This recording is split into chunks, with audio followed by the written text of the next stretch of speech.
Selamat pagi, Bapak Ibu semua, peserta webinar series 2. Oh iya, saya belum cek. Suara saya terdengar ya? Mohon maaf ini. Terdengar, Halo? Pak Uja. Dengar, jelas sekali. Jelas, alhamdulillah. Ya, saya tadi mencoba menghidupkan video saya, tapi kok nggak bisa. Nggak tahu ini kenapa nih. Ya Bu Pince, nanti kalau sudah masuk nanti bisa dihandle oleh Bu Pince. Saya menghantarkan sebentar saja ya Bapak Ibu. Narasumber kita yang pertama adalah Pak Endang Saiful. Pandang, halo Pandang. Ya Pak. Selamat pagi Wilujeng Enjing Pandang.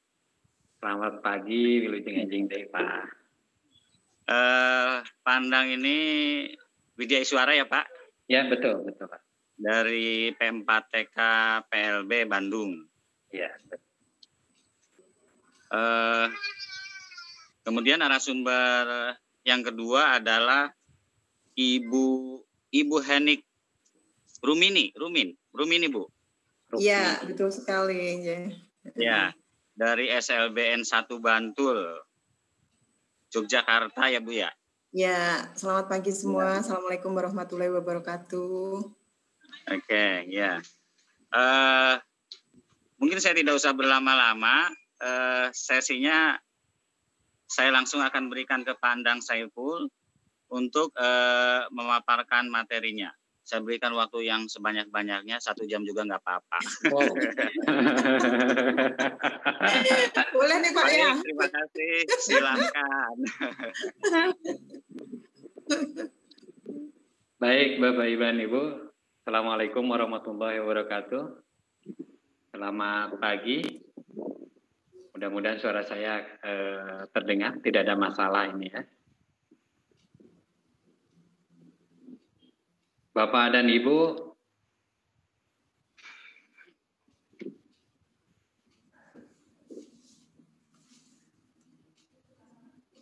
perkenalkan nama saya Endang Saiful Munir, saya Widya Iswara di P4TK, TK, dan PLB. Itu ada di paparan, ada nomor WA saya, juga ada email saya gitu. Pada pagi ini alhamdulillah kita bisa bertemu, kita bisa bersilaturahmi. Sebuah kehormatan buat saya untuk bisa bersama Bapak dan Ibu untuk sharing terkait dengan pembelajaran berbasis proyek. Khususnya kita akan fokus pada pembelajaran bahasa Indonesia untuk anak-anak penyandang hambatan penglihatan, ya, anak-anak dengan atau anak-anak di SLBA. Jadi memang nanti akan kita coba kaitkan terkait pembelajaran berbasis proyek ini dengan anak-anak tunanetra. Juga kita akan kaitkan kenapa pembelajaran berbasis proyek ini menjadi sebuah alternatif atau solusi yang bisa digunakan terkait dengan pada masa pandemi sekarang ini dengan sistem PJJ, pembelajaran jarak jauh. Baik. Bapak dan Ibu, seperti kita ketahui bahwa pendidikan merupakan sebuah proses di mana kita mempersiapkan peserta didik kita untuk bisa survive, untuk menjalani hidup di masa depan, ya, di masa dewasa. Apalagi untuk anak-anak berkebutuhan khusus, anak-anak tunanetra, itu pendidikannya, muatan kurikulumnya, muatan untuk kemandiriannya sangat besar. Muatan vokasinya itu lebih dari 60% untuk tingkat SMA itu ada di SLBA. Jadi memang lebih fokus bagaimana kepandirian anak. Nah, akan tetapi kalau lihat perkembangan pada abad 21 ini tantangannya semakin banyak. Ya. Yang semakin banyak. Ilmu yang dulu semakin banyak dan semakin cepat perubahannya. Ilmu yang dulu kita sampaikan, sekarang ini mungkin ilmu tersebut menjadi agak sedikit rusak. Bapak Ibu bisa, kalau Bapak Ibu yang bergerak di bidang di pendidikan luar biasa atau untuk anak-anak tunanetra, kita mengenal adanya terkait dengan orientasi mobilitas. salah satu bagian dalam mempelajari orientasi mobilitas adalah bagaimana misalnya untuk mengenal uang. Mengenal uang itu kita pelajari. Mulai dari kalau dulu itu ukuran uang, melihat dari ukurannya, beratnya, kemudian dan seterusnya. Kemudian seiring perkembangan ternyata ukurannya menjadi lebih hampir sama. Kemudian ada teknik bagaimana menyimpan uang dan seterusnya. Namun Bapak Ibu kalau lihat perkembangan ilmu dan teknologi sekarang itu menjadi agak sedikit usang. Usang dalam arti anak-anak tidak harus lagi belajar tentang materi yang dulu kita sampaikan seperti itu. Tapi anak-anak dengan berbasis teknologi bisa mendownload aplikasi di Google Play. Itu mereka bisa mengetahui uang ini nominalnya berapa, ini berapa, itu dengan teknologi. Jadi memang dengan di abad seperti ini, sekarang ini, semua menjadi serba cepat perubahannya. Kemudian terkait dengan dunia kerja juga perubahannya sangat cepat. Apa yang kita ajarkan sekarang belum tentu itu menjadi apa yang kita latihkan sekarang, keterampilan apa yang kita latihkan sekarang di SLB itu mungkin beberapa tahun ke depan atau 10 tahun ke depan itu mungkin itu sudah tidak ada lagi. Tidak menutup kemungkinan seperti itu. Itulah perkembangan di abad sekarang ini. Oleh karena itu maka diperlukanlah orang-orang yang memang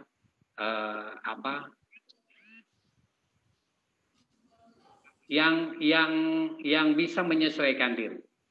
Anak-anak yang bisa menyesuaikan diri mengikuti perkembangan yang begitu cepat. Seperti itu. Anak-anak yang asalnya pasif menjadi aktif.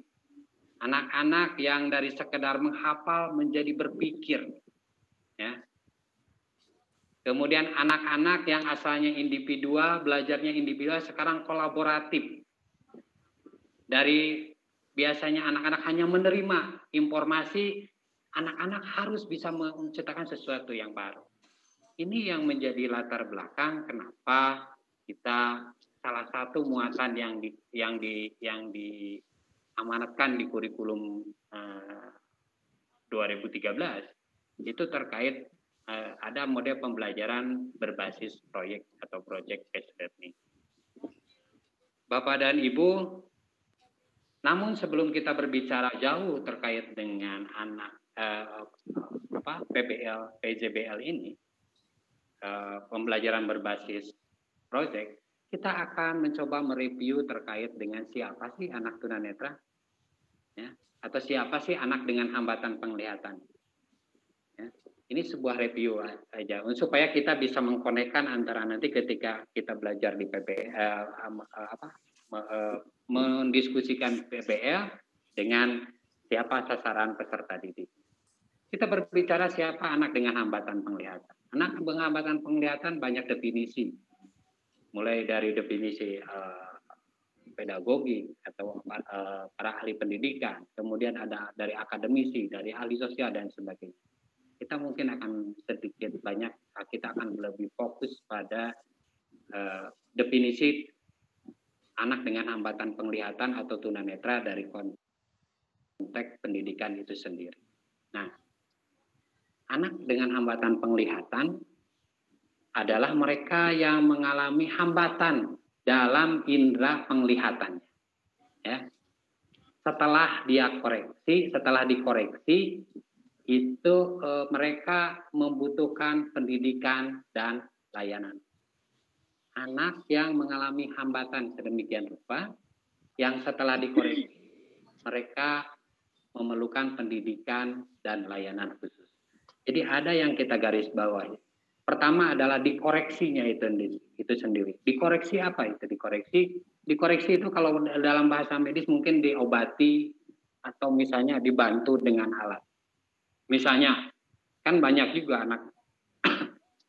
orang atau anak yang mengalami hambatan penglihatan. Misalnya tidak pakai kacamata, dia tidak bisa melihat, blur, susah. Tapi kalau udah pakai kacamata, dia bisa. Nggak ada masalah buat dia. Gitu ya. Kemudian ada juga anak orang yang misalnya setelah dikasih obat dia sembuh masalah matanya. Ini sebetulnya kalau dari sisi pendidikan itu belum tentu tunanetra. Ketika berbicara tunanetra atau anak dengan hambatan penglihatan dalam konteks pendidikan adalah yang selanjutnya adalah mereka memerlukan layanan pendidikan, mereka memerlukan pendidikan khusus, pendidikan dan layanan khusus. Pendidikan khusus seperti apa? Bisa itu pendidikan di SLB atau juga bisa pendidikan di sekolah reguler melalui program inklusi. Kemudian layanannya seperti apa layanan khusus itu? Bisa dengan modifikasi kurikulum. Kurikulumnya kalau di SLB biasanya pasti itu kurikulumnya akan berubah. Kalau di sekolah reguler, sekolah penyelenggara program inklusi, biasanya ada beberapa alternatif kurikulum yang digunakan, mulai dari pure kurikulum yang sama dengan yang lainnya, kemudian ada kurikulum yang dimodifikasi, ada yang diadaptasi dan seterusnya. Nah ini yang menjadi garis yang perlu kita garis bawahi. Siapa itu tunanetra? Siapa itu anak-anak dengan hambatan? Saya ulangi lagi, anak-anak dengan hambatan penglihatan adalah mereka yang mengalami hambatan dalam indera penglihatan sedemikian rupa setelah dikoreksi mereka memerlukan pendidikan dan layanan. Jadi itu setelah dikoreksi tapi tetap jadi sudah dikasih kacamata tapi tetap dia memerlukan layanan itu. Ya, kalau tidak memerlukan layanan atau pendidikan khusus itu tidak dikategorikan tunanetra dalam konteks pendidikan itu sendiri. Baik, kita lanjutkan. Nah, ketika indera penglihatan itu hilang atau terhambat, maka ada beberapa karakteristik, ada beberapa ciri-ciri yang umum terkait dengan kognitif anak tunanetra. Yang pertama adalah tingkat dan keanekaragaman pengalaman. Mereka akan miskin. Mereka akan mengalami hambatan dari tingkat dan keanekaragaman pengalaman. Bapak Ibu, dari beberapa penelitian mengatakan bahwa pengalaman manusia itu 80% itu bersumber dari penglihatan. Coba bayangkan ketika yang 80% itu hilang. Jadi hanya tinggal 20%. Nah, yang 20% itu digunakan melalui indera perambahan, pendengaran, penciuman dan sebagainya. Jadi indera-indera yang lain itu yang digunakan. Jadi tingkat keanekaragaman pengalaman mereka pasti itu akan berkurang. Ya. Ini ketika kita misalnya pergi ke suatu tempat, pergi ke jalan, kita bisa melihat mobil dari jarak jauh. Buat anak-anak tunanetra itu atau anak-anak yang mengalami hambatan penglihatan itu menjadi sebuah permasalahan terkait dengan kecepatan untuk melihat secara menyeluruh dari apa yang dia lihat. Kalau tunanetra harus diraba satu-satu. Siapa? Mobilnya mobil seperti apa? Mobil itu seperti bagaimana gitu ya. Jadi tingkat dan keberagaman pengalaman dari anak itu menjadi kurang untuk anak-anak tunanetra. Yang kedua, terkait dengan ciri khusus anak tunanetra dengan kehilangan penglihatannya itu adalah kemampuan untuk berpindah tempat. Ya. Kemampuan penglihatan itu memungkinkan kita untuk bergerak dengan leluasa dari suatu lingkungan ke lingkungan lain. Ya. Nah, ini yang jadi masalah ketika penglihatan itu bermasalah, mereka menjadi kesulitan untuk berpindah dari suatu tempat ke tempat lain. Untuk itulah mereka belajar, kalau untuk anak-anak tunanetra, apa yang dikenal dengan istilah orientasi dan mobilitas. Orientasi adalah kemampuan menggunakan semua indera yang masih ada ya, untuk menentukan posisi dia ada di mana. Kemudian mobilitas adalah kemampuan bergerak dari suatu tempat ke tempat lain dengan aman dan efisien. Itulah makanya ada program kekhususan untuk anak-anak tunanetra disebut orientasi mobilitas. Yang selanjutnya, karakteristik kognitif yang ketiga adalah interaksi dengan lingkungan. Jika Bapak Ibu yang melihat itu berada di suatu tempat yang ramai, Bapak Ibu akan bisa melihat kita ada di mana, ya. Orang di sekitar kita, dan juga bisa bergerak, kita bebas dari lingkungan tersebut. Ya. Ini anak-anak tunanetra itu tidak memiliki kontrol seperti itu. Mereka kalau tidak disapa, mereka tidak akan tahu. Mereka kalau tidak meraba, mereka tidak akan tahu. Ini salah satu dampak dari ketunanetraan. Jadi ini 3 dampak ketunanetraan dari sisi kognitif tunanetra. Pertama adalah tingkat dan keanekaragaman pengalaman yang mereka mengalami hambatan. 2, kemampuan untuk berpindah dari suatu tempat ke tempat lain. Dan yang ketiga adalah interaksi dengan lingkungan yang menjadi terbatas. Oleh karena itu Bapak Ibu, ketika Bapak Ibu mengajar anak-anak tunanetra, maka ada beberapa prinsip yang harus kita perhatikan. Yang pertama adalah prinsip individual. Perhatikan perbedaan individu. Seperti halnya anak-anak yang normal.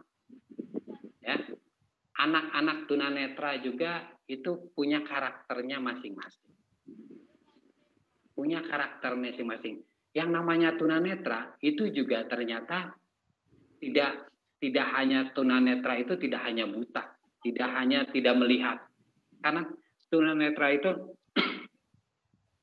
ada kategori, kelompok besar tunanetra dibagi 2. Yang pertama ada yang namanya tunanetra total blind, buta total. Dia tidak bisa melihat. Dia tidak bisa membedakan cahaya.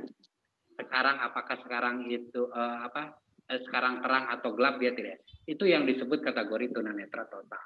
Ya.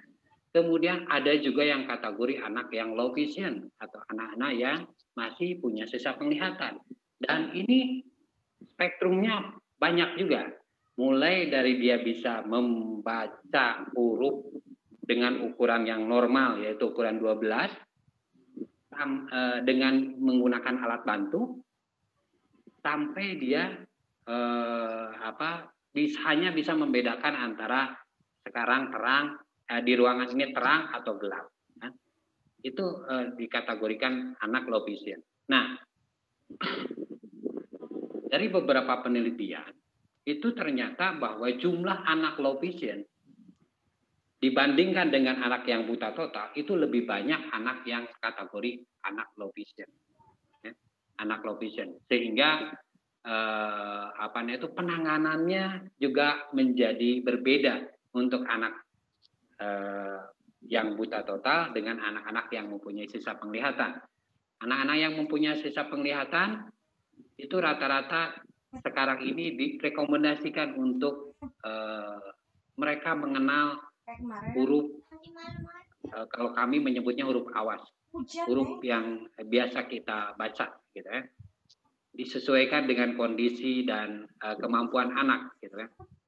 Nah, untuk anak-anak low vision juga sebetulnya ada yang memang low vision yang menetap atau permanen, ada yang juga menurun. Nah, untuk anak-anak yang low vision yang menurun, maka mereka untuk baca tulisnya dipersiapkanlah belajar tentang huruf braille. Ya. Untuk anak-anak yang buta total, itu mereka dipersiapkan oleh guru-guru di SLBA untuk belajar braille. Nah, belajar braille juga untuk anak-anak low vision. Kalau saya melihat di lapangan, itu untuk anak-anak atau orang yang low vision yang mengalami hambatan penglihatan pada usia sudah dewasa, itu menjadi sulit untuk belajar braille. Mereka lebih kecenderungan untuk belajar dengan screen reader. Itu lebih mudah karena tidak harus mengasah sensori perabaannya. Karena untuk belajar braille itu kita harus latihan mulai dari bagaimana mengasah sensor perabaannya. Kemudian yang prinsip yang kedua ketika Bapak Ibu mengajar anak tunanetra adalah pengalaman penginderaan. Ya. Bagaimana kalau bisa untuk mengajarkan anak-anak tunanetra itu mereka bisa merasakan langsung yang nyata, yang real. Jadi jangan sampai Bapak Ibu banyak mengajar anak tunanetra itu banyak hanya bercerita kemana-mana. Padahal salah satu kelemahan anak-anak tunanetra adalah kemampuan dalam konsep. Konsep, apalagi konsep yang abstrak. Saya dulu pernah waktu di perkuliahan ini melakukan penelitian terkait dengan kemampuan konsep ruang untuk anak-anak tunanetra. Saya waktu itu mengambil anak yang usia atau yang duduk di SMP. Saya bawa pada sebuah ruangan.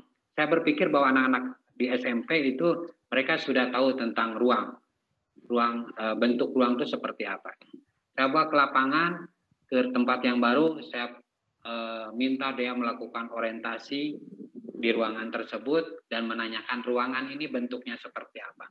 Dan luar biasa hasilnya. Ternyata tidak semuanya punya konsep yang sama. Bahwa ruangan itu, misalnya karena kemarin itu saya bawa di ruangan kelas, maka biasanya yang namanya ruang kelas itu di mana-mana itu segi 4. Tapi atau kubus, tapi yang terjadi ada yang segitiga, ada yang lingkaran dan sebagainya. Jadi konsep ini menjadi sebuah kendala buat mereka terkait dengan apalagi konsep abstrak. Oleh karena itu, ketika Bapak Ibu mengajar anak tunanetra, alangkah baiknya adalah anaknya dicoba untuk melakukan sesuatu, langsung merasakan, langsung meraba, kan seperti itu. Kemudian yang selanjutnya, prinsip pembelajaran pada anak tunanetra yang selanjutnya adalah terkait dengan totalitas, menggunakan sisa indera yang masih berfungsi. Ketika Bapak Ibu menerangkan merpati, misalnya, atau burung, maka alangkah bagusnya, atau misalnya kucing, atau hewan-hewan, alangkah bagusnya mereka bisa merasakan hewan yang asli. Kalau harimau jangan. Kalau yang ini yang mungkin yang familiar, yang tidak berbahaya. Ya. Ini diusahakan untuk dia bisa merasakan benda atau hewan aslinya. Karena dia akan menggunakan semua indera yang ada. Ya. Mulai dari perabaannya, dia raba, oh kalau merpati seperti ini. Oh bulunya seperti ini, lembutnya dan sebagainya. Bentuknya seperti ini. Kemudian dia akan mendengarkan suaranya. Oh suara merpati itu seperti ini. Ya. Kemudian dia akan membaunya, menciumnya. Kalau bau merpati itu seperti ini. Jadi semua indera yang masih berfungsi dia akan gunakan. Inilah pembelajaran yang prinsip pembelajaran pada anak tunanetra yang selanjutnya. Kemudian prinsip pembelajaran yang selanjutnya adalah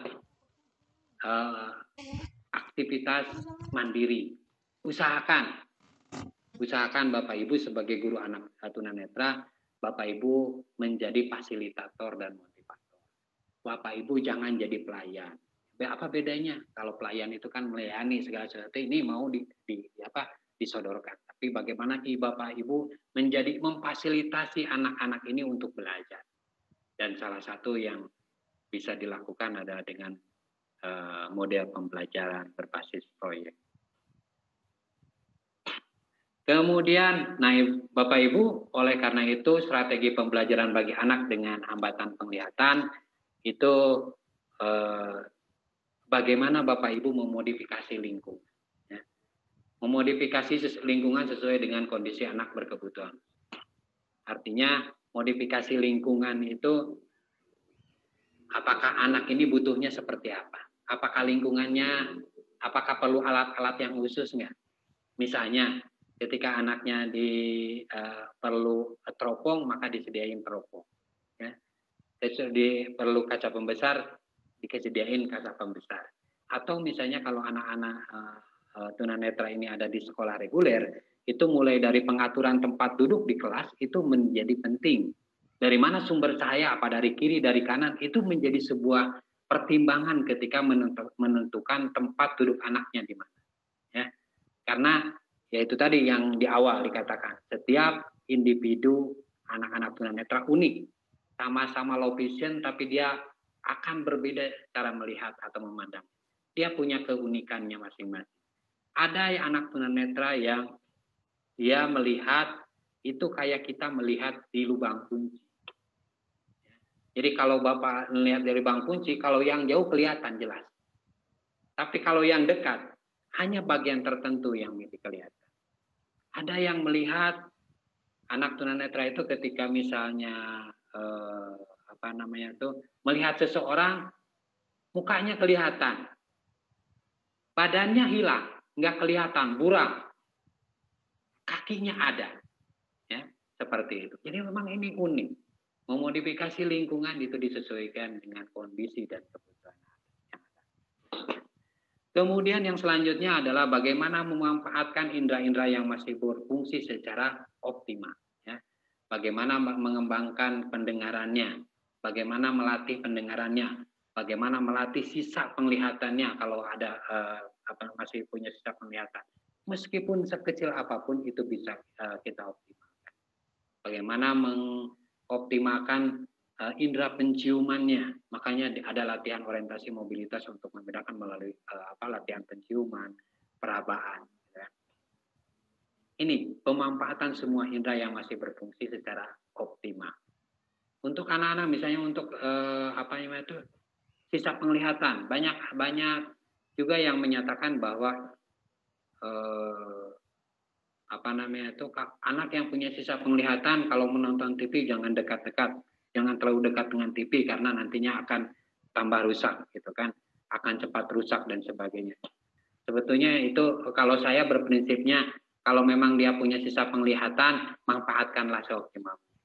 Ya, lebih baik kalau dia penglihatannya menurun, lebih baik dia pernah mengalami, pernah melihat, ya sesuatu dari meskipun pada akhirnya dia rusak daripada dia tidak melihat sesuatu tapi akhirnya rusak juga. Kan seperti itu. Jadi bagaimana memanfaatkan indera-indera yang masih berfungsi secara optimal. Bapak Ibu, baik. Kita akan masuk pada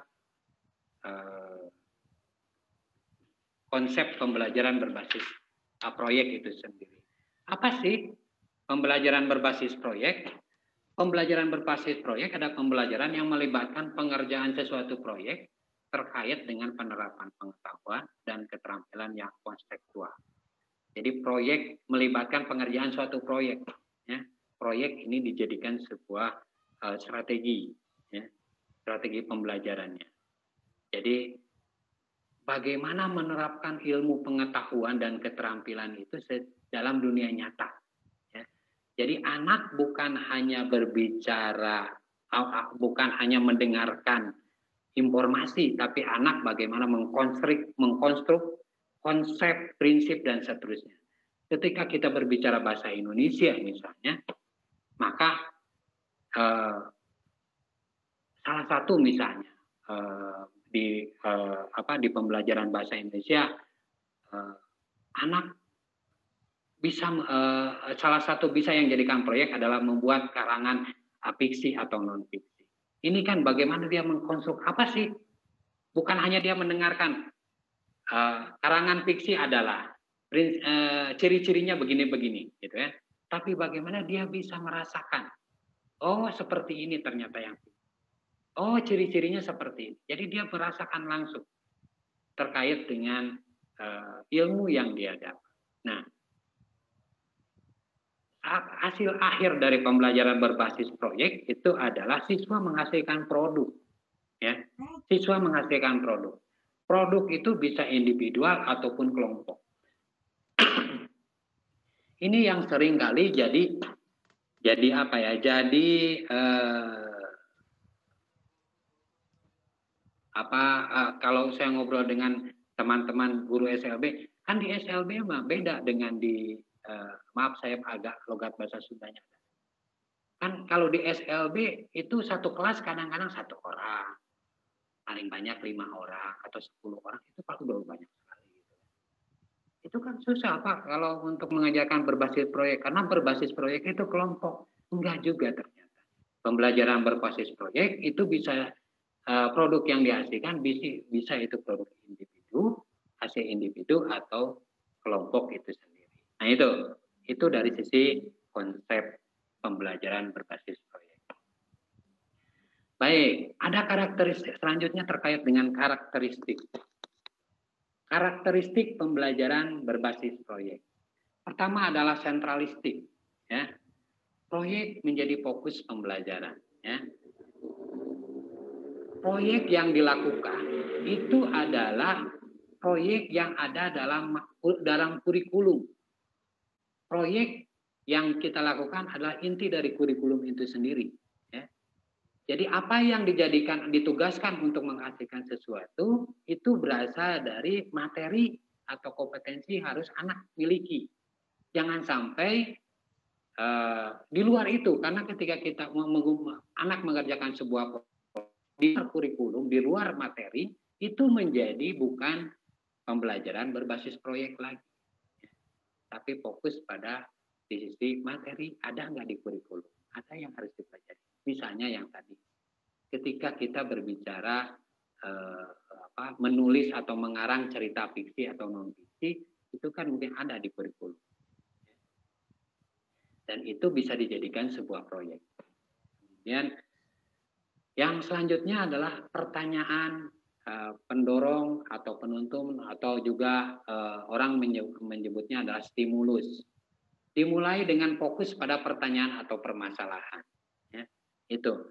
Jadi guru mencoba untuk menstimulus peserta dengan mengajukan pertanyaan-pertanyaan terkait dengan proyek yang akan dibuat. Misalnya ketika kita berbicara mau membuat karangan non-fiksi misalnya, maka guru bisa menanyakan terkait dengan apa itu karangan non-fiksi, ciri-cirinya dan sebagainya.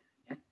Ini sebagai langkah atau pertanyaan awal untuk mendorong. Kemudian mereka nanti mencoba untuk melakukan atau membuat sebuah proyek dikaitkan dengan konteks yang lagi aktual. Misalnya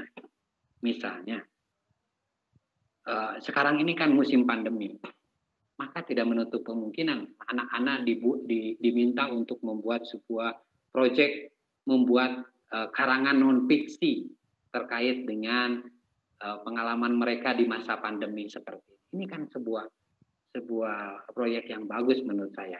Kalau hasil anak-anak ini, saya yakin kalau anak-anak tunanetra kan kalau tidak anak-anak tunanetranya tidak ada hambatan lain, itu rata-rata IQ-nya itu normal dan di atas normal, maka itu mereka punya kemampuan dalam mengolah kata, kemampuan bahasa yang cukup baik seperti itu.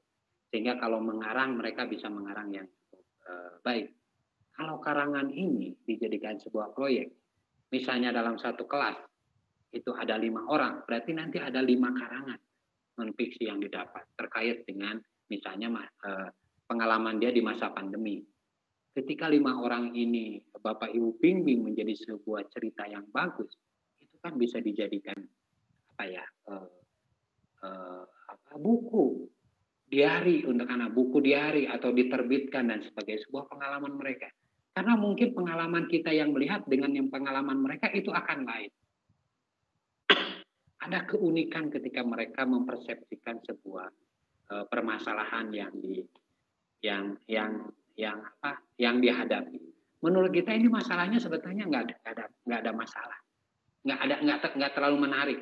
Tapi buat mereka itu adalah sesuatu yang menarik. Jadi itu ketika melihat anak tunanetra jangan melihat daripada kita yang melihat, tapi lihat ketika dari sisi dia sebagai anak yang mengalami hambatan penglihatan. Yang ketiga, karakteristik yang ketiga adalah investigasi konstruktif. Anak-anak diminta untuk melakukan investigasi, untuk melakukan penelitian. Ya. Ini salah satu kemampuan yang harus dimiliki, yang harus dimiliki oleh apa keterampilan yang akan di abad 21. Itu salah satunya meneliti, gitu kan.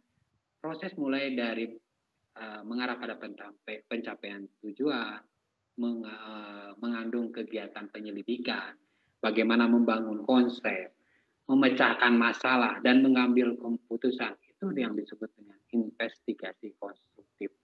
Kan seperti itu. Yang selanjutnya, karakteristik yang selanjutnya adalah otonomi. Nah, kemandirian peserta dalam melaksanakan proses pembelajaran. Anak-anak ketika proyek ini bisa dilakukan tidak hanya di kelas. Proyek ini bisa dilakukan di luar kelas. Apalagi dengan jarak jauh seperti ini kalau menurut saya ini sangat relevan. Karena apa? Proyeknya bisa dilakukan di rumah. Dia bisa mengerjakan atau mengarang dilakukan di rumah. Seperti itu. Guru hanya melakukan supervisi apa yang telah dilakukan oleh anak, gitu kan? Kemudian, jadi memang di sini kemandirian yang utama. Bagaimana dia mengatur jadwal sesuai dengan jadwal yang telah disepakati. Kemudian bagaimana dia melakukan mengerjakan sampai ada tanggung jawab yang harus dia pegang. Kemudian realistik, proyek yang dilakukan itu berhubungan dengan kehidupannya nyata dan bukan dibuat-buat. Artinya yang namanya pembelajaran berbasis proyek itu proyeknya adalah proyek yang real, bukan proyek simulasi, bukan proyek yang dibuat-buat. Makanya akan menarik, akan menjadi sebuah hal yang menurut saya ini cocok ketika misalnya yang tadi saya sampaikan, membuat karangan non-fiksi tentang pembelajaran di masa pandemi, dan seperti itu. Ini real, karena kondisi sekarang ini memang lagi masa pandemi. Bagaimana anak-anak tunanetra menyikapi dan dicurahkan dalam bentuk gagasan. Gagasan itu bisa dalam bentuk tulisan dia. Kalau mereka tidak memungkinkan untuk bisa menulis, sekarang ini kan teknologi mudah. Mereka bisa direkam sehingga hasilnya tetap sama, gitu kan? Jadi target apa yang ingin dihasilkan dari pembelajaran berbasis proyek ini? Yang pertama adalah melatih pengetahuan dan keterampilan substansi materi pada materi pembelajaran. Ya. Jadi target yang ingin dicapai dari pembelajaran berbasis proyek ini adalah melatih pengetahuan dan keterampilannya terkait dengan materi yang diajarkan. Tidak hanya kepengetahuan saja, kalau hanya hafalan, hanya mendengarkan, tapi juga keterampilan bagaimana dia mengaplikasikan. Yang kedua, yang selanjutnya adalah target yang selanjutnya dari pembelajaran berbasis proyek adalah kemampuan sistematika, langkah-langkah pengerjaan. Ya. Karena yang namanya ketika itu kan ada langkah-langkah yang harus dilakukan. Nah, kemampuan sistematika atau langkah-langkah pengerjaan ini, kalau ini menjadi sebuah kebiasaan, ini akan sangat berguna untuk mereka ketika nanti menghadapi kondisi real di lapangan. Ketika mereka menghadapi sebuah masalah, mereka sudah terbiasa untuk melakukan kegiatan yang sistematik. Ada langkah-langkahnya. Kemudian kemampuan estetika. Ya, targetnya adalah kemampuan estetika, keindahan dari hasil kerja atau laporan. Konteks keindahan dalam mengajarkan dalam pengajaran untuk anak tunanetra mungkin keindahan dalam konteks warnanya serasi, kemudian tampilan kertas dan sebagainya bagus, ada gambar ini. Kayaknya bukan seperti itu untuk kemampuan estetika. Keindahan hasil laporan itu lebih pada bagaimana dia mengemas sebuah cerita misalnya atau sebuah karangan non-fiksi, sebuah pengalaman pribadi sehingga yang membaca itu menjadi bagus sekali, alurnya terasa banget gitu kan, kata-kata atau cerita itu bisa dirasakan oleh yang membaca. Itu estetika dari untuk anak-anak. akan berbeda. Ini yang akan membedakan bagaimana menilai estetika untuk anak-anak tunanetra dengan estetika untuk anak-anak yang biasa atau yang normal, yang melihat. Kemudian target yang selanjutnya adalah kemampuan bahasa. Ya. Kemampuan bahasa siswa. Salah satu keterampilan yang dibutuhkan oleh keterampilan abad 21 adalah kemampuan komunikasi. Bagaimana mereka bisa mengkomunikasikan. Ya. Bagaimana dia bisa menyusun kata, menyusun kalimat, misalnya sesuai dengan kalau bahasa Indonesia berbicara struktur yang baik, ejaan yang baik, dan seterusnya. Ya, atau misalnya ketika interupsi pemateri masih ada 4 menit kemudian lagi ke depan ya. Ya, silakan lanjut. Ya, terima kasih. Kemampuan bahasa siswa misalnya dari hasil laporan bagaimana dia mempresentasikan, bagaimana outputnya. Kemudian tahapannya, apa yang dilakukan di tahapan perencanaan berbasis proyek ini? Yang pertama adalah mulai dari perencanaan. Ya. Di perencanaan ini antara guru dengan murid itu atau guru dengan siswa, guru dengan peserta didik itu ada kolaborasi. Bagaimana mempersiapkan penugasan, itu guru membimbing. Tapi bukan mengarahkan, guru lebih ke menjadi fasilitator. Yang mempersiapkan, yang merencanakan, yang mendesain, yang menyusun jadwal, itu usahakan anak yang lebih dominan. Guru mengarahkan, kalau anak kurang, nah didoronglah guru sebagai fasilitator. Yang kedua adalah pelaksanaan. Di pelaksanaan apa yang ketika terjadi di dalam proses pembelajaran berbasis proyek ini, anak itu mengerjakan proyek. Kemudian apa yang dilakukan guru? Guru monitoring kegiatan dan perkembangan proyek. Ini sepertinya guru bisa lakukan dengan sistem jarak jauh. Kemudian di pelaporan, anak melakukan pengujian hasil. Ya, guru melakukan kegiatan evaluasi atau evaluasi kegiatan atau pengalaman. Seperti itu. Bapak Ibu, bagaimana penilaian? Penilaian itu meliputi 3 area itu. Mulai dari perencanaan. Ketika di perencanaan itu ada nilai yang harus dinilai oleh Bapak Ibu. Misalnya penilaian sikap, bagaimana sikap ketika mengerjakan. Ya. Penilaian substansi, bagaimana sikap anak. Penilaian substansi, bagaimana terkait dengan kontennya. Bagaimana penilaian sistematikanya ketika dimulai dari perencanaan. Dalam pelaksanaan, di samping yang 3 di perencanaan, itu ada penambahan. Ada penilaian estetika. Kemudian bagaimana di pelaporan? Di pelaporan, itu ada tambahan di samping penilaian di pelaksanaan, itu ada penilaian bahasanya seperti apa. Nah itu terkait penilaian. Kemudian ini salah satu contoh aja rubrik penilaian. Misalnya ada aspek orisinalitas idenya. Apakah ia menentukan sendiri atau dirumuskan bersama guru, dirumuskan dengan bantuan guru, atau memang ini diberikan oleh guru. Kan seperti itu.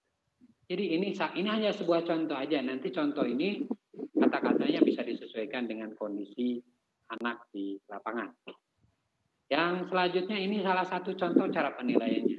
Ya, kalau ini ada kelompok, ya bisa seperti ini. Kalau misalnya anak, berarti si A, si B, si C. Kalau ini tugasnya kelompok seperti ini. Kalau tugasnya individu, nanti disesuaikan aja. Nah, aspek ke-1, ke-2, ke-3, dan seterusnya. Jumlah skor yang diperoleh per skor maksimal kali 100. Jadi seperti itu Bapak Ibu terkait dengan pembelajaran berbasis proyek. Jadi intinya pembelajaran berbasis proyek menurut hemat saya adalah pembelajaran ini sangat memungkinkan untuk kita lakukan untuk anak-anak tunanetra pada masa PJJ atau pembelajaran jarak pada masa pandemi ini dengan sistem pembelajaran jarak jauh. Mungkin itu moderator, mangga saya persilakan dilanjutkan. Terima kasih. Ya. Assalamualaikum warahmatullahi wabarakatuh. Ya, terima kasih Pak Munir yang sudah menyampaikan materi yang pertama. Kita masuk ke materi yang kedua yang nantinya akan disampaikan oleh Ibu Heni dengan materinya adaptasi pembelajaran bahasa Indonesia bagi siswa tunanetra dalam PJJ. Nah, 40 menit ke depan saya silakan kepada Ibu Henik. Terima kasih Bu Vince yang sudah memberikan ruang kepada saya. Aplaus juga buat Pak Endang yang sudah memaparkan tentang project based learning yang mengawali paparan kita pada pagi hari ini. Sebelumnya saya ingin menyapa dulu Bapak Ibu guru hebat di seluruh Nusantara. Assalamualaikum warahmatullahi wabarakatuh. Selamat pagi, salam sejahtera. Mudah-mudahan Bapak Ibu guru masih tetap semangat dan selalu sehat mengikuti mungkin webinar yang sudah ke 1100 sekian kalinya ini ya. Jadi saya melihat antusiasme yang sangat tinggi, tetapi memang benar laporan dari teman-teman sangat susah sekali masuknya.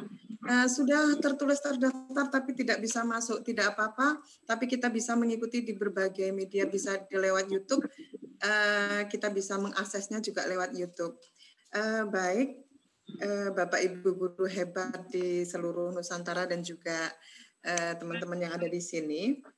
Kalau tadi Pak Endang sudah memaparkan tentang pembelajaran berbasis proyek, maka di sini saya akan memaparkan tentang seperti yang tadi disebutkan oleh Ibu Binje. Sebentar saya share dulu.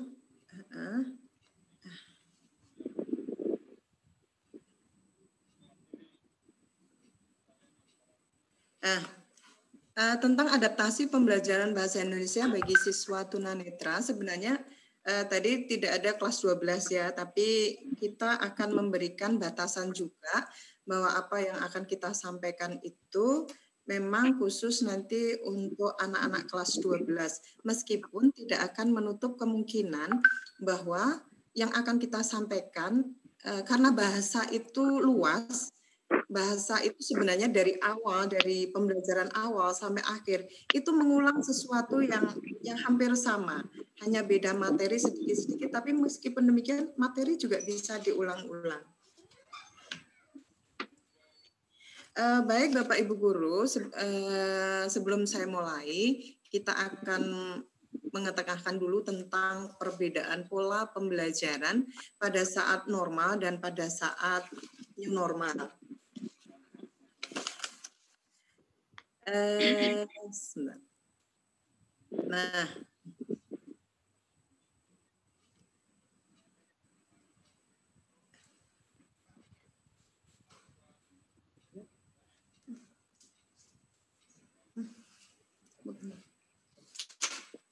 sebentar Bapak Ibu Guru, agak gugup nih.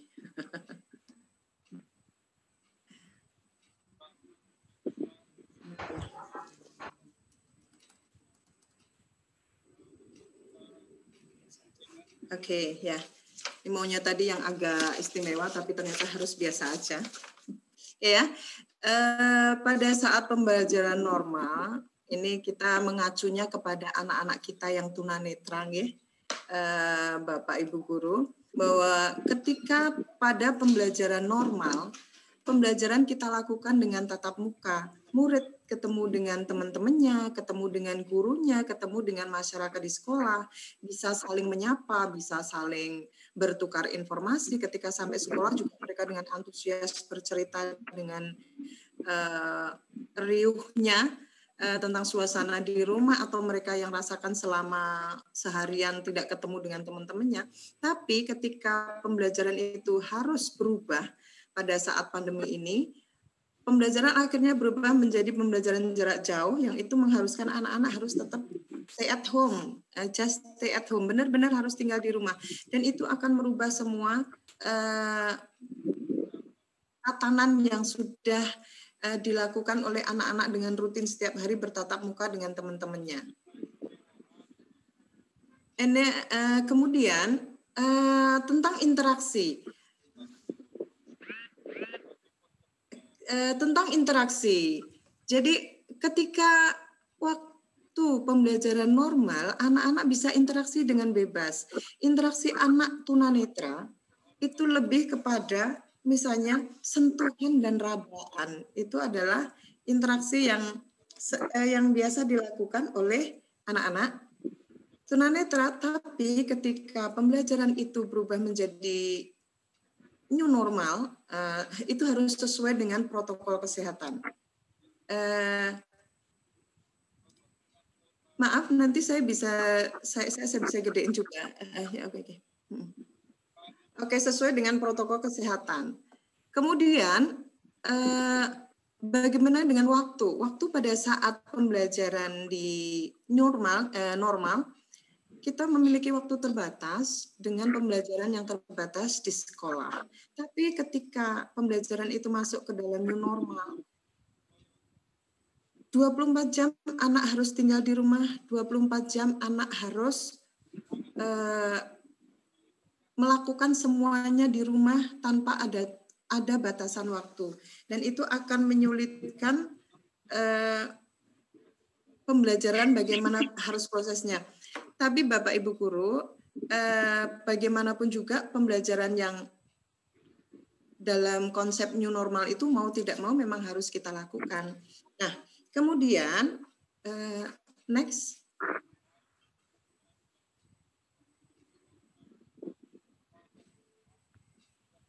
Nah, kemudian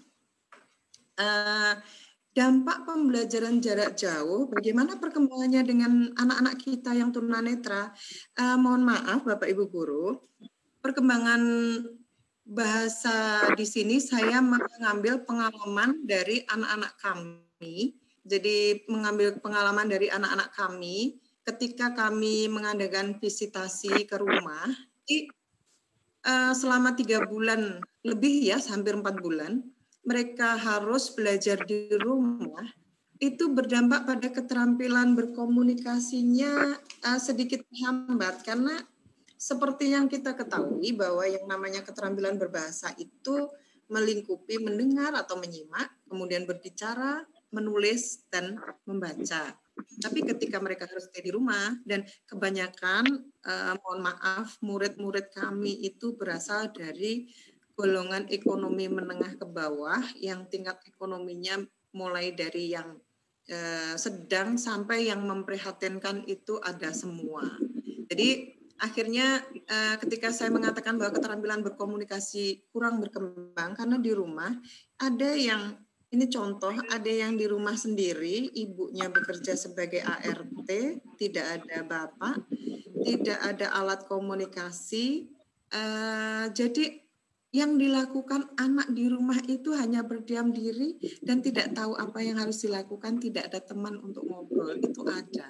Jadi keterampilan berkomunikasinya lama-lama juga akan semakin berkurang. Kemudian pengalaman belajar yang integrated akan hilang. Jadi ya lama-lama akan hilang. Seperti yang disampaikan oleh Pak Andang tadi bahwa keanekaragaman pengalaman belajar anak tunanetra itu adalah terpadu, menyatu. Jadi misalnya kalau nanti ada cerita tentang, ada sepeda, ada Sally. Oh, Sally itu apa? Padahal namanya sepeda lipat. Kalau anak-anak yang normal awas, mereka bisa langsung melihat, oh seperti ini. Tapi anak-anak yang belum mendapatkan pengalaman integrated, yang belum pernah menyentuh Sally, dia akan berpikir apa itu. Jadi pengalaman seperti itu akan hilang karena mereka harus tinggal di rumah, just stay at home. Kemudian yang selanjutnya komunikasi akan mengarah pada komunikasi reseptif. Bapak Ibu, seperti yang kita ketahui bahwa ada 2 jenis komunikasi, yaitu komunikasi ekspresif dan komunikasi reseptif. Komunikasi ekspresif itu terjadi apabila ada 2 atau lebih pembicara. Jadi mereka itu bebas bisa mengeluarkan ide atau gagasan, kemudian terjadilah komunikasi 2 arah. Tapi ketika anak-anak itu harus tinggal di rumah sendiri tanpa ada yang peduli, kadang pun kalau ada yang peduli, mereka hanya diem, mereka hanya tunanetra, nggak penting untuk diajak ngobrol. Nah, akhirnya mereka itu hanya melakukan komunikasi ketika disapa, ketika disentuh, ketika diraba, mereka baru seperti sesuatu. Ketika diraba baru bunyi, ketika disentuh baru bunyi, atau ketika disapa baru bunyi. Jadi, tapi dengan catatan bahwa dampak perkembangan bahasa yang seperti ini tidak semua terdampak, tidak semua anak tunanetra terdampak. Ada anak tunanetra yang perkembangan intelektualnya jauh lebih baik, mereka tidak akan terdampak. Tapi ini yang saya maksud adalah anak-anak kami yang memang golongan ekonominya menengah ke bawah dengan sarana teknologi yang minim, sarana komunikasi keluarga juga minim. Selanjutnya sebelum saya masuk, nanti kategori pembelajar yang seperti apa nanti yang akan kita buat adaptasinya. Jadi dalam pembelajar tunanetra itu ada 3 kategori ya, totally blind, sama low vision, sama MDVI. MDVI itu siswa dengan multiple disability with visual impairment. Jadi anak-anak MDVI itu anak-anak tunanetra yang diikuti oleh ketunaan yang lain, misalnya autism, misalnya CP, cerebral palsy, atau diikuti oleh ketunaan yang lain. Nah, untuk anak MDVI sudah jelas bahwa mereka setelah lulus nanti akan diharapkan mereka mendapatkan keterampilan hidup untuk kemandiriannya. Untuk ini, adaptasi pembelajaran pun akan berbeda dengan mungkin anak totally blind sama low vision yang arah pendidikannya mereka itu dengan memiliki IQ yang normal sehingga arah setelah lulus mereka ingin kuliah. Itu nanti layanan pendidikan adaptasinya juga akan berbeda. Jadi kalau mungkin totally blind sama low vision yang siap untuk kuliah, kita arahkan, kita berikan kurikulumnya yang sesuai, kita arahkan dan kita pusatkan pembelajaran kita agar mereka nantinya siap untuk memasuki dunia perkuliahan. Tapi kalau anak totally blind, low vision sama MDVI yang memang nanti tidak akan menginginkan untuk kuliah karena berbagai hal, maka keterampilan hidup dan kemandirian yang akan kita berikan kepada mereka. Nah, Bapak Ibu, kemudian adaptasi apa yang akan kita lakukan? Ini pada pembelajarannya ya, sudah masuk kepada pembelajarannya. Adaptasi apa yang akan kita berikan ketika kita akan membuat rencana pembelajaran jarak jauh? Untuk ini saya dan juga teman-teman di sekolah juga, dan ini juga sudah dengan koordinasi dengan para orang tuanya, bahwa adaptasi yang kami lakukan yang pertama adalah adaptasi di rancangan program pembelajarannya. Dan sesuai dengan rancangan pembelajaran pada Merdeka Belajar kan kita diberi kebebasan penuh untuk membuat RPP dengan diberi kebebasan untuk membuat RPP yang pasti ada tujuannya, ada proses pembelajarannya, ada evaluasi. Yang penting ada itu. Makanya kami adaptasi RPP itu menjadi RPP yang sederhana, yang bisa diterapkan di rumah, bisa dilakukan oleh orang tua dan sesuai dengan situasi dan lingkungan sekitarnya. Jadi situasi keluarga dan lingkungan sekitarnya. Oke. Kemudian adaptasi yang kedua, saya kayaknya agak kecepatan ya. Kemudian adaptasi yang kedua yaitu adaptasi pada proses pembelajarannya. Nah, pada saat normal, pembelajaran kan kita lakukan di sekolah dengan aturan-aturan yang sudah ditetapkan oleh pemerintah, dengan kurikulum yang sudah ditetapkan oleh pemerintah, dan kita juga harus mematuhi semua ketentuan-ketentuan dan peraturan-peraturan yang telah ditetapkan tersebut. Tetapi dalam pembelajaran jarak jauh, kita tidak akan melakukan istilahnya memindah sekolah ke rumah. Jadi kami melakukan adaptasi proses pembelajaran yang disesuaikan dengan asesmen yang sudah kita lakukan terhadap anak, terhadap keluarganya, dan juga terhadap lingkungan sekitarnya. Kemudian adaptasi yang selanjutnya adalah adaptasi terhadap evaluasi pembelajaran.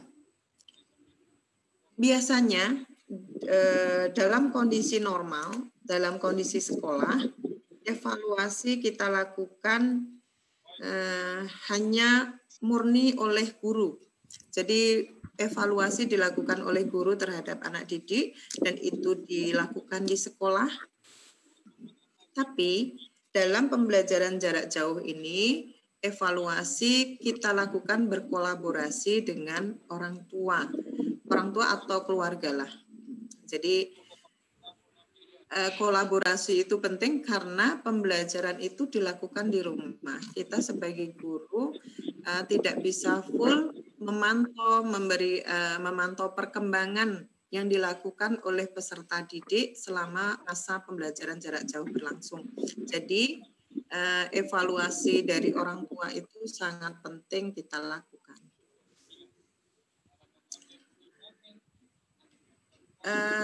Oke Bapak Ibu, nah dari kami adaptasi pembelajaran jarak jauh pada pembelajaran bahasa Indonesia untuk yang di kelas 12 ini kami lakukan seperti ini ya.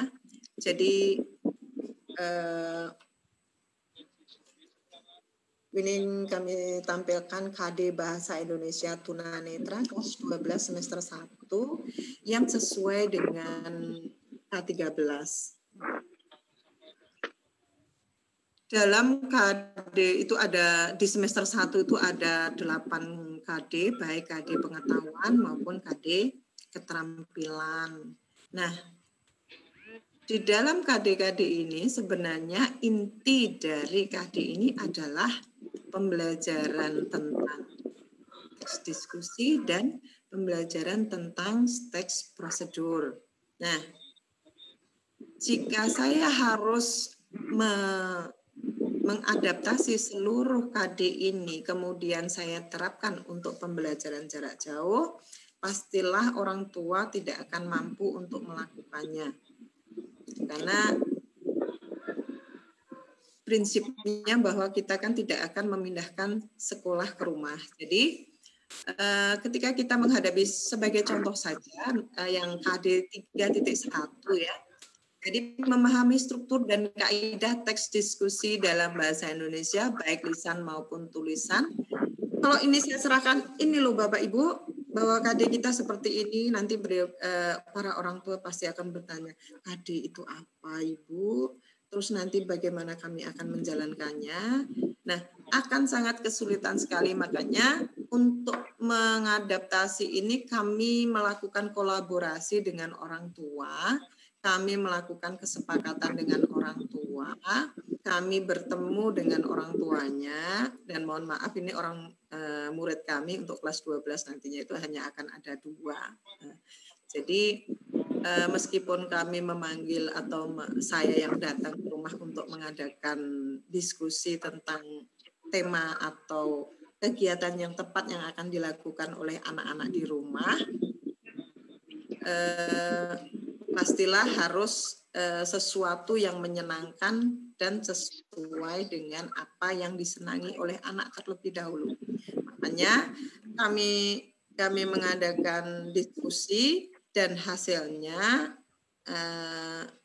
mohon maaf ini penyusun dari kurikulum terutama yang bahasa Indonesia tunanetra bahwa di masa pembelajaran jarak jauh ini KD saya ciutkan menjadi sangat sederhana dan itu insidental saja karena sudah terjadi kesepakatan dengan orang tuanya, maka KD-nya akan menjadi mengintegrasikan tema diskusi dalam kegiatan sehari-hari dan mengintegrasikan tema prosedur dalam kegiatan sehari-hari.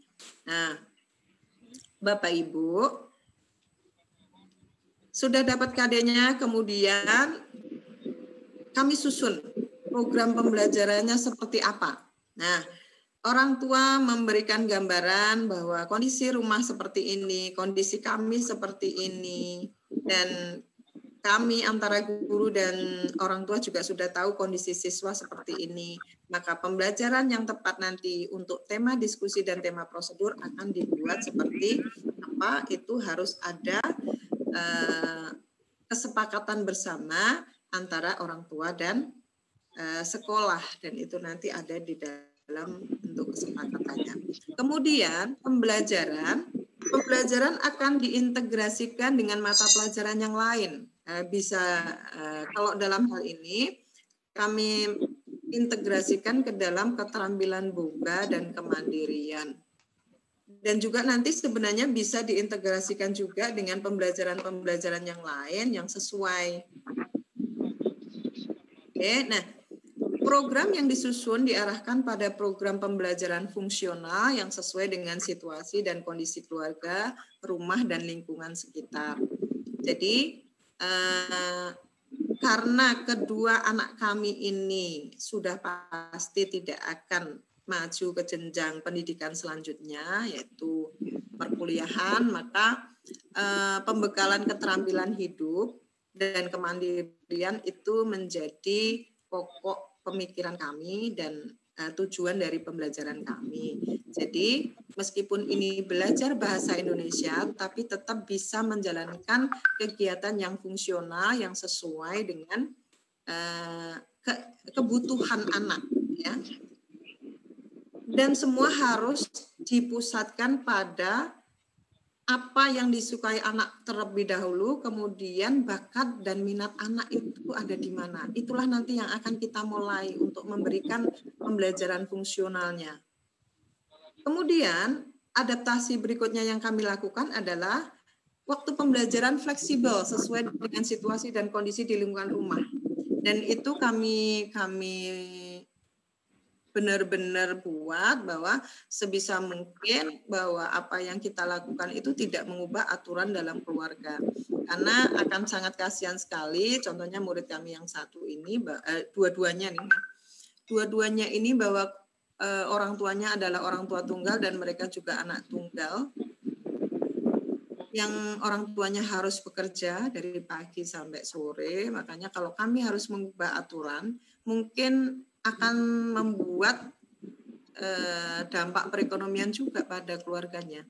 Jadi mungkin waktunya, mungkin dilakukan hari Minggu atau pas ibunya ada di rumah. Oke, kemudian adaptasi yang selanjutnya seperti yang sudah saya bilang, sudah saya katakan di paparan terdahulu, dilakukan bukan hanya oleh guru tetapi juga oleh keluarga bersama-sama. Kemudian dari evaluasi ini kita bisa berdiskusi lagi antara guru dan orang tua, bagaimana untuk program selanjutnya. Apakah cocok nanti diterapkan ataukah harus ada perubahan, itu kita diskusikan lagi. Oke Bapak Ibu, nah sesudah ada adaptasi seperti yang sudah saya kemukakan, kemudian hasil kesepakatan pembelajaran jarak jauh, mata pelajaran bahasa Indonesia yang terjadi antara orang tua dan guru, ini sebagai berikut, ini yang ada di kami ya, bahwa nantinya penanggung jawab yang ada di rumah itu adalah saudaranya, kakak. Jadi penting sekali untuk berkolaborasi dengan orang tua atau keluarga. Karena pembelajaran untuk anak-anak berkebutuhan khusus, apalagi anak tunanetra, tanpa campur tangan keluarga atau tanpa campur tangan orang tua, pembelajaran tidak akan bisa maksimal. Jadi harus melibatkan keluarga dalam memberikan layanan pembelajaran jarak jauh. Entah itu saudara, entah itu orang tua, pada dasarnya adalah salah satu keluarga atau salah dua, salah banyak yang mampu kita ajak berdiskusi dan mampu kita ajak kerjasama untuk memberikan layanan pembelajaran di rumah. Nah, kemudian untuk yang kedua, karena ini karakteristik antara siswa A dan siswa B itu sangat jauh berbeda. Yang siswa B itu MDVI, jadi totally blind dengan autism. Kemudian yang siswa A-nya totally blind tapi masih bisa melakukan kegiatan sehari-hari dengan normal, OM-nya juga bagus. Kemudian sesuai kesepakatan kami membuat program yang dibuat per bulan aja atau maksimal 4 kali pertemuan. Karena kita juga nggak akan tahu bahwa pembelajaran jarak jauh nanti akan akan berakhir kapan dan bagaimana. Jadi kita membuat program itu tidak panjang tapi hanya kita buat maksimal 4 kali pertemuan. Oke, untuk selanjutnya materi prosedur dan diskusi, karena tadi materinya ada 2, materi prosedur dan diskusi kita integrasikan dengan kegiatan yang telah disepakati. Nah, kegiatan yang telah disepakati itu apa? Untuk yang siswa A, materi itu meliputi karena dia itu sukanya memasak. Meskipun totally blind, tapi dia masih ada persepsi gelap terang, persepsi benda-benda yang ada di depannya itu masih ada gelap terangnya, masih ada wujudnya. Makanya dia sangat suka memasak dan membersihkan rumah, anaknya rapi, ya. Maka kami putuskan, oke, kita mulai dari kegiatan memasak dan kita hubungkan dengan pembelajaran berbasis proyek yang sudah disampaikan oleh Pak Endang tadi. Jadi kegiatan ini nantinya akan menghasilkan sesuatu, meskipun bukan sesuatu yang wow atau yang luar biasa, tapi nanti dengan begini kegiatan itu fungsional dan berguna buat peserta didik. Kemudian untuk yang kelima, waktu pelaksanaan itu fleksibel. Seperti yang sudah saya katakan tadi, bahwa kegiatan itu harus disesuaikan dengan kebiasaan yang dilakukan oleh keluarga. Jadi Pak orang tuanya si siswa A sudah sepakat nanti akan dilakukan ketika harinya hari Minggu dan pada saat keluarga ada di rumah. Kemudian disepakati pula bahwa komunikasi antara guru, peserta didik, dan keluarga dilakukan dengan moda daring WA dan telepon. Itu nanti akan dilakukan oleh salah satu keluarganya ya, karena ini keluarganya juga keluarga yang sangat-sangat di bawah sekali. Dan juga dengan luring, visitasinya minimal 1 kali sebulan, karena masih ada kami sebagai guru masih ada komunikasi yang bisa kami lakukan. Bisa WA, bisa telepon, masih bisa kami lakukan. Terus untuk siswa A ini bagaimana penilaiannya? Penilaian dilakukan oleh guru dan keluarga dengan tekniknya pelaporan. Laporan itu nanti akan dilakukan oleh peserta didik sendiri dan itu bisa lewat telepon atau bisa lewat telepon ya. Dan keluarganya juga wawancara pada saat visitasi dan mungkin juga nanti bisa unjuk kerja pada saat gurunya kami datang ke rumah. Dan untuk siswa B, ini anaknya memang untuk kegiatan sehari-hari ataupun kemandirian ini masih perlu bimbingan. Tetap ada yang bertanggung jawab di rumah adalah orang tuanya yang dibantu oleh kakak sepupunya. Ini hampir sebenarnya kondisi ekonomi dan keluarganya pun hampir sama.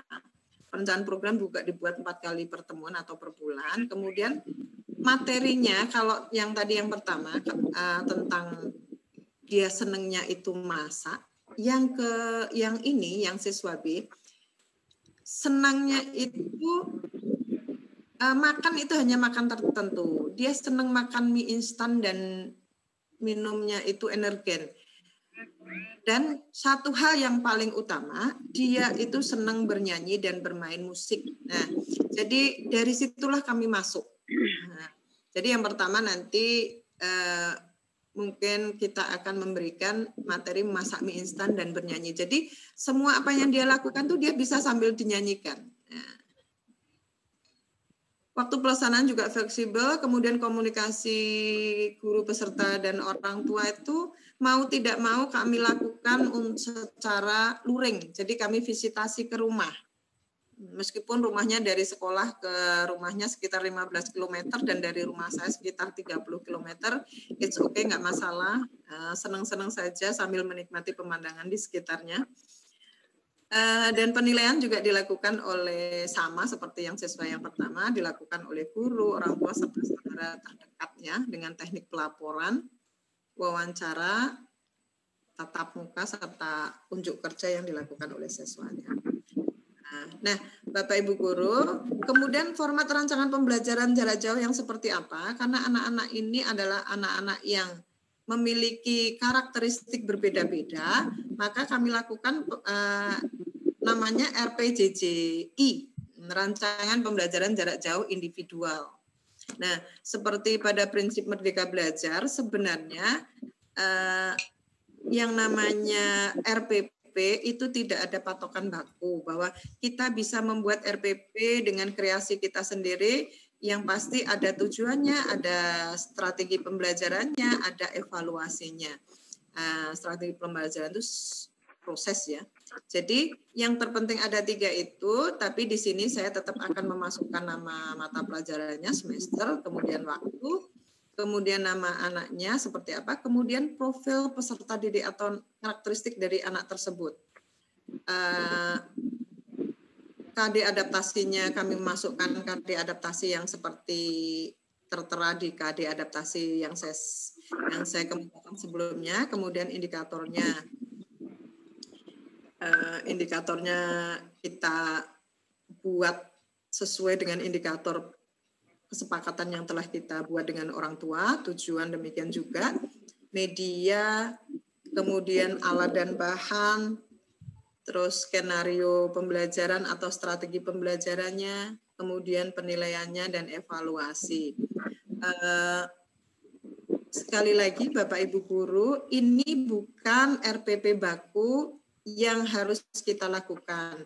Jadi ini adalah RPP modifikasi, RPP adaptasi yang saya lakukan untuk membuat pembelajaran jarak jauh di sekolah kami itu menjadi lebih gampang.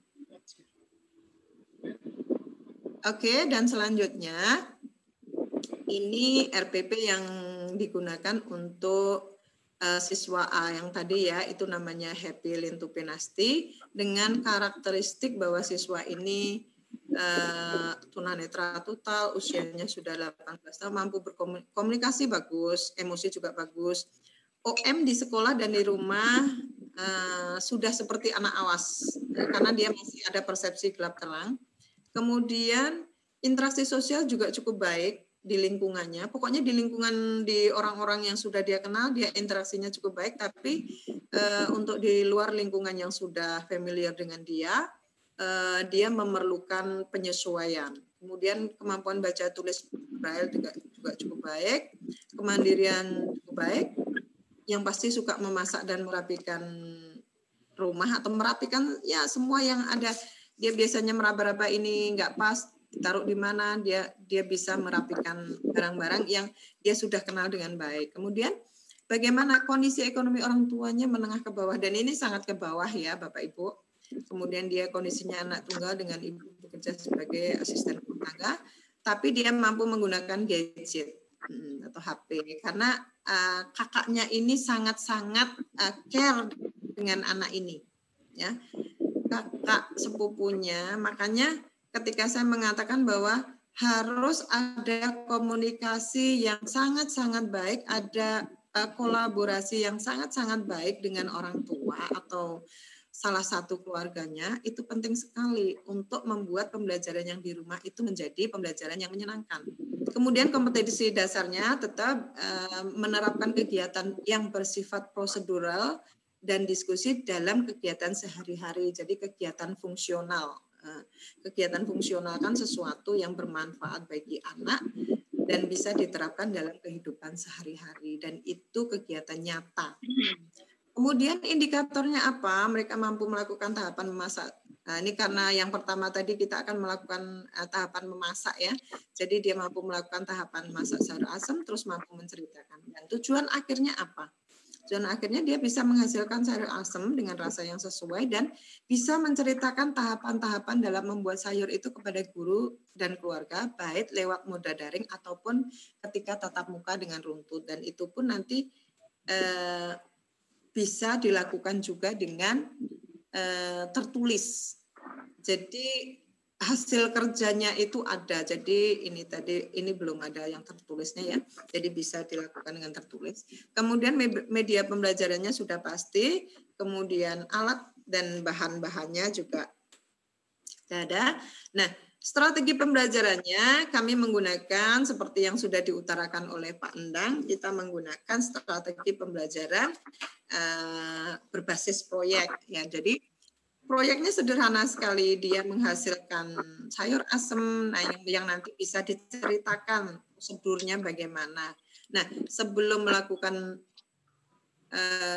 menceritakan prosedur membuat sayur asem, terlebih dahulu anak ini berdiskusi dengan kakaknya dalam skenario pembelajaran nanti akan tercapai semua tujuannya. Jadi bisa berdiskusi, bisa menceritakan sesuatu secara runtut, dan juga menghasilkan dua proyek sekaligus, yaitu proyeknya berupa sayurnya ada, kemudian pelaporannya juga ada.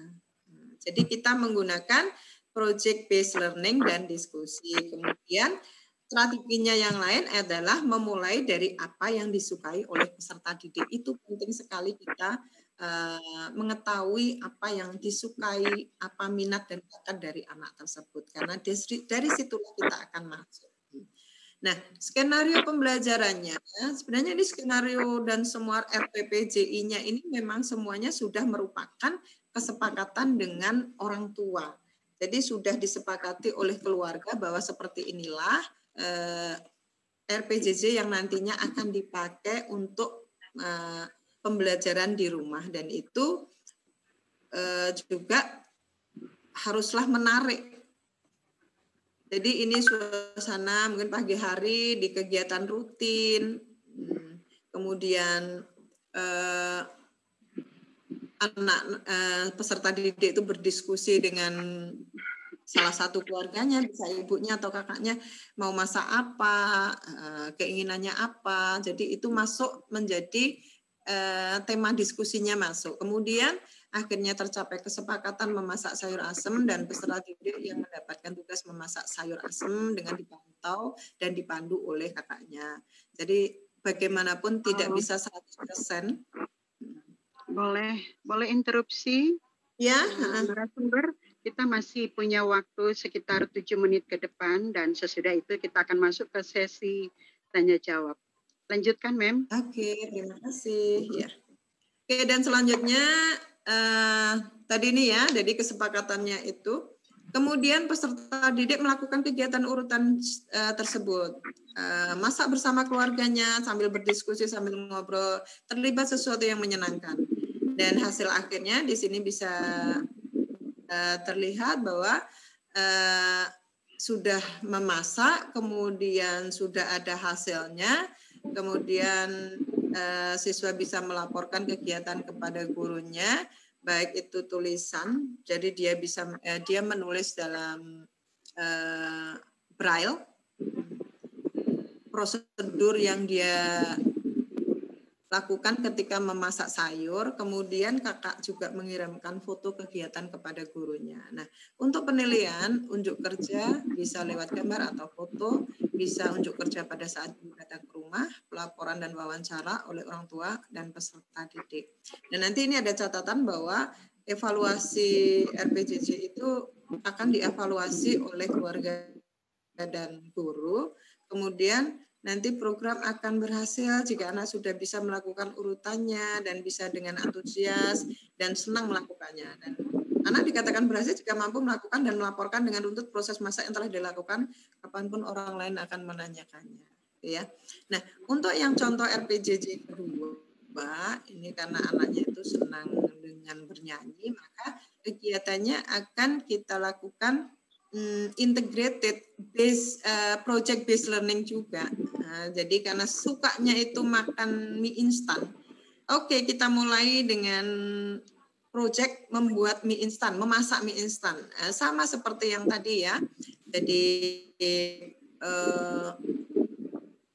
kompetensi dasarnya sama, kalau indikatornya tentu saja berbeda, yang satunya masak sayur, ininya masak mie instan. Tapi ini lebih banyak kepada bimbingan orang tuanya, jadi orang tuanya berperan penting. dalam melakukan kegiatan ini.